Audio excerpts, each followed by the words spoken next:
Hey y'all, thanks for tuning in for our first lesson on the game of tennis. I appreciate y'all tuning in for this lesson, and I want you to make sure that you have your notebooks ready, your spiral notebooks, as well as a loose leaf sheet of paper to turn in your vocabulary words. So in your spiral notebooks, I want you to make sure that you're writing down the notes when I tell you to, and then a loose leaf sheet of paper to write down your vocabulary when we get to that point. But let's go ahead and get started. The ALEC standard for this lesson is for physical education, grade 8, and it's to summarize research findings for at least one local, national, or international game for its history, terminology, rules, and basic skills. The first part we're going to talk about is the history of tennis.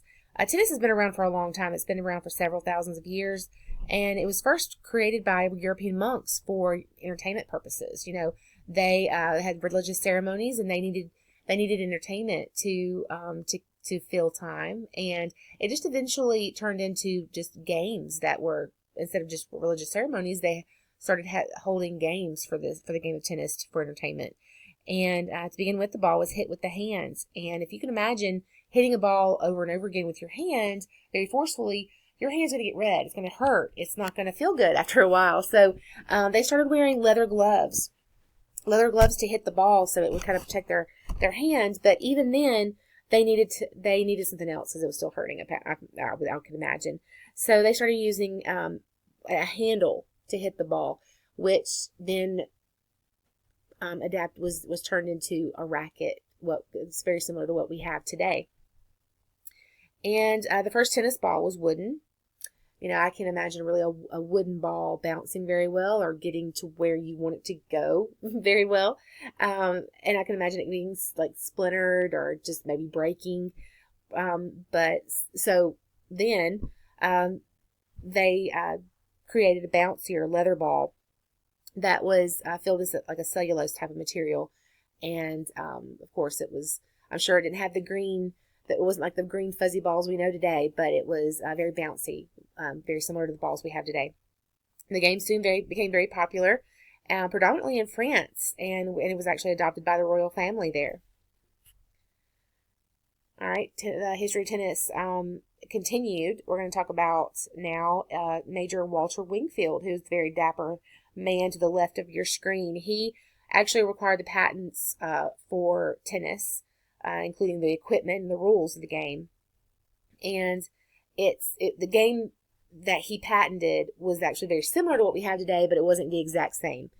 In that same year, the tennis courts started emerging in the U.S. So that European game of tennis, with all the immigrants that came from Europe, the European countries, started bringing that game to our country.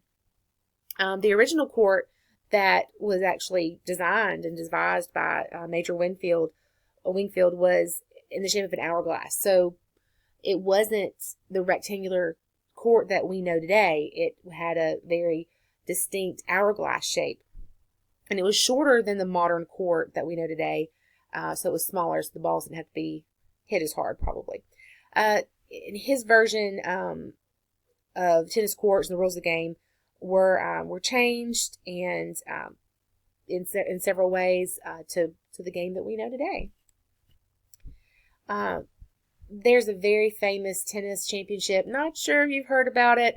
Just kidding. I'm sure you've heard about it. Even if you haven't played the game of tennis, you've had to have heard of Wimbledon. I mean, it's just when the Wimbledon tennis tournament is going on, it's just about on every news channel, every channel on TV.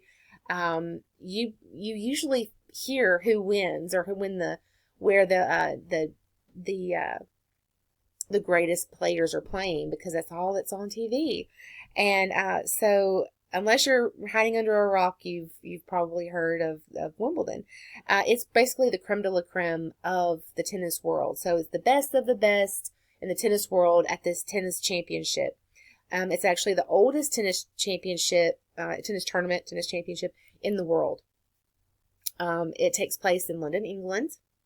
Again, you know, it's in Europe. It's, you know, European countries. They love their tennis. They do. I think the U.S. actually does excel in the sport, but in general, the European countries do do very well with tennis. The tennis vocabulary terms, I am not going to go over each and every one, but I really do want you guys to feel free to pause, rewind, fast forward as you need to.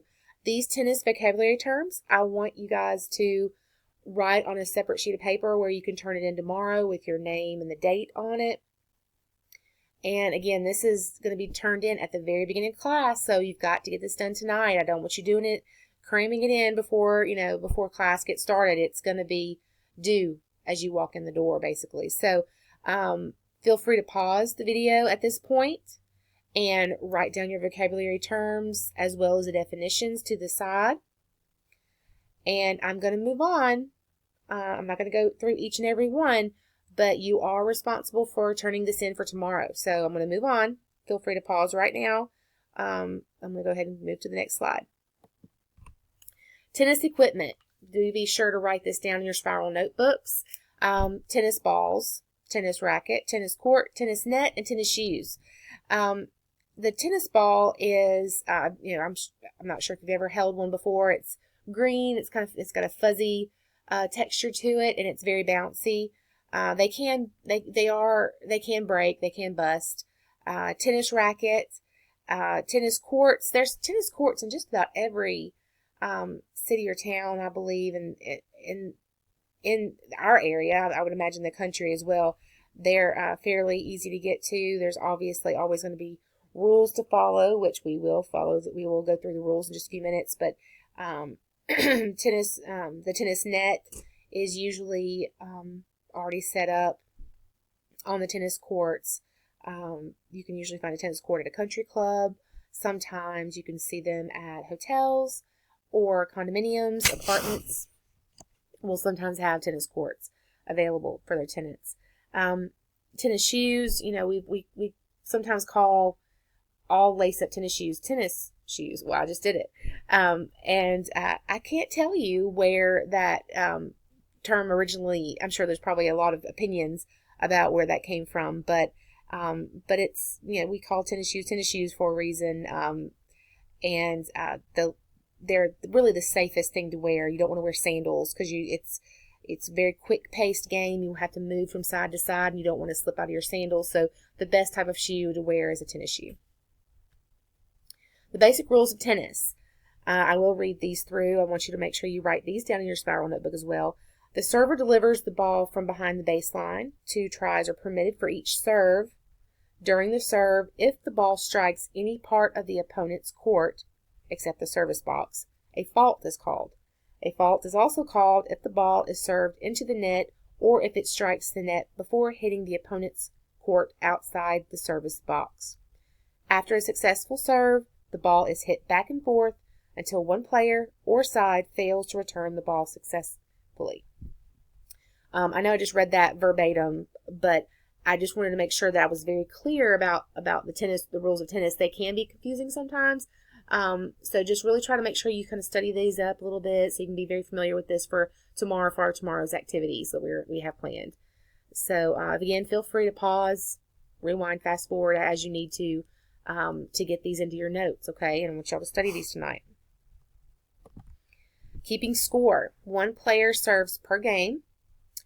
A game is actually, and remember, make sure that you're looking at our terms, because there's a difference between a match, a set, and a game. And again, go back to the terminology, or vocabulary terminology to remember how to differentiate those. A game is generally won when a player or team, if you are playing doubles, wins 4 points. A point is started when 1 player serves and the opponent hits it back, and the point continues in a back and forth manner until 1 player hits it out or in the net. Keep in mind that a game might take 7 points or more to end. For instance, 1 player wins 3 points and another wins 4. Each point is given its own value for each player. For the first point won, it's 15 points. For the second point won, it's 30 points.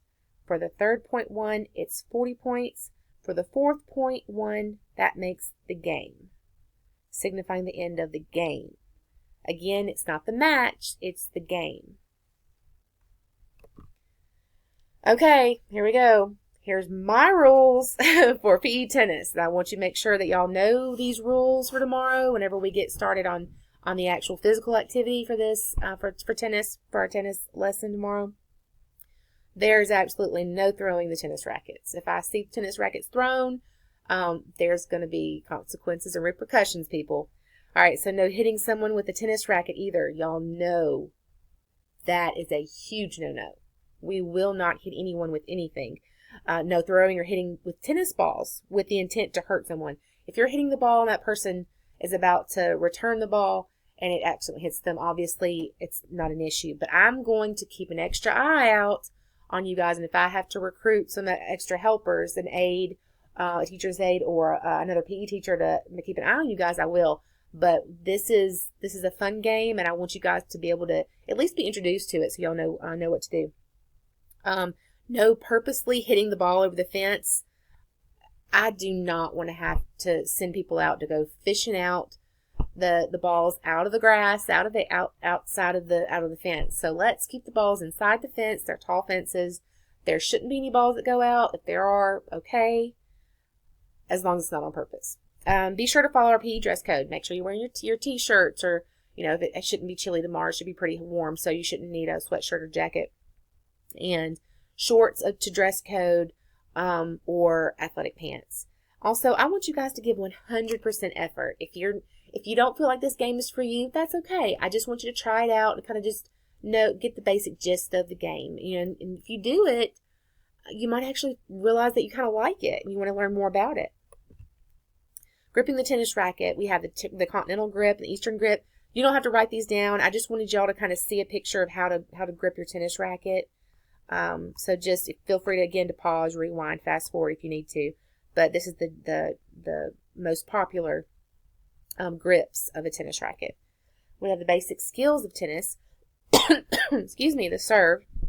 You notice the tennis player in the first frame has her the tennis racket in her right hand. She lightly tosses the ball up with her non-dominant hand, and she's about to strike. She keeps her eye on the ball, and she follows through. She follows through with the racket on the opposite side of her body. In the fourth frame, you notice that she's got her head up. She's looking ahead. She's waiting for the return of the ball. The forehand swing. Again, y'all can just look at these. I'm not going to be testing you on these things, but I do want you to be familiar with these frames. Again, feel free to pause, rewind, fast forward, but just kind of be familiar with these movements. The double-handed backhand swing. Again, make sure you pause, rewind, fast forward if you need to be familiar with these movements. In this frame, you notice that he has his body closed to the court. It's not open. His body is not open to the court.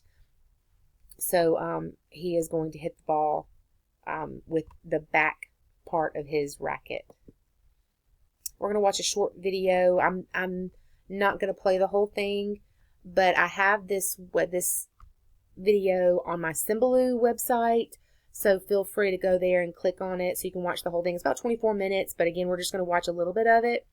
It's very interesting. It's considered the best match ever in the game of tennis. And again, that's an opinion, but for our intent and purposes, it's a great representation of what the game of tennis is. Whoops.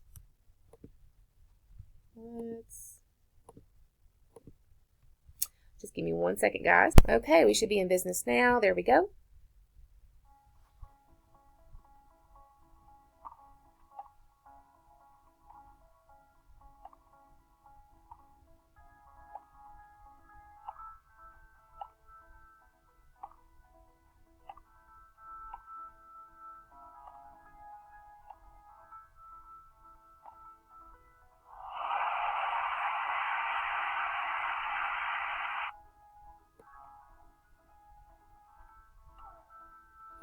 Okay, for tomorrow's class assignment, I want you to turn in your vocabulary on my podium. As you walk in the gym, I want you to review the game. We're going to be reviewing the game on the whiteboard of the history of tennis, tennis terms, tennis equipment, tennis grips, basic rules of tennis, and my rules for PE tennis. Tennis skills, I want you to make sure that y'all are familiar with those because you're going to be working on those with a partner. I'll be partnering you up by pulling names from my index card, so no complaining about who your partner is. We're all friends. So I hope y'all are ready to play some tennis, and let's play some tennis tomorrow.